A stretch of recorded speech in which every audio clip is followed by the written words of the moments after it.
The year is 1876. The United States is preparing for a presidential election. But in the South, another kind of election is underway. One shaped not by ballots, but by bullets.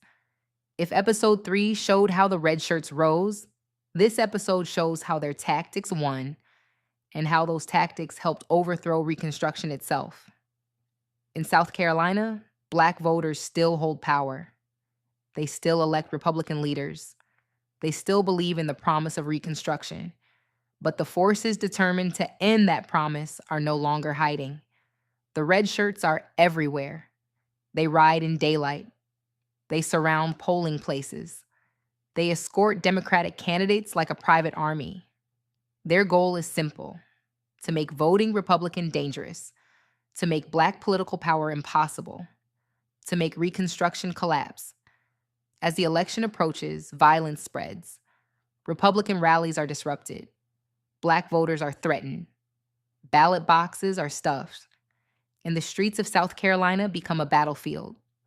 The Democratic candidate for governor is Wade Hampton III, a former Confederate general.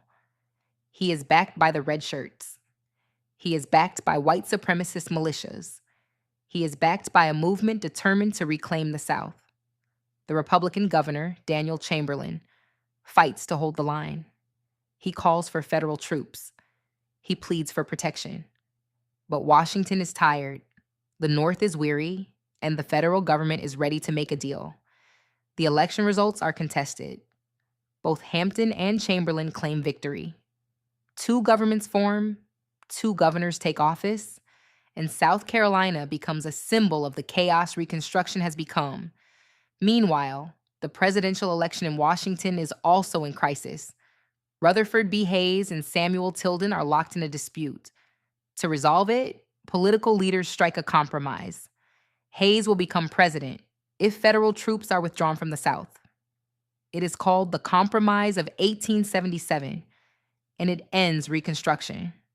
The troops leave, the Republican governments fall, and the red shirts celebrate. Their coup is complete. Their war on Black political power has succeeded, and South Carolina becomes the blueprint for the new South, one built on intimidation, fraud, and white supremacy. This was not just a stolen election. It was the end of a dream. The dream of a multiracial democracy. The dream of Black citizenship. The dream of justice.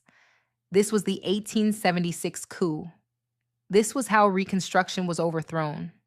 They tried to erase it. They tried to silence it. But we are still here, still telling the truth.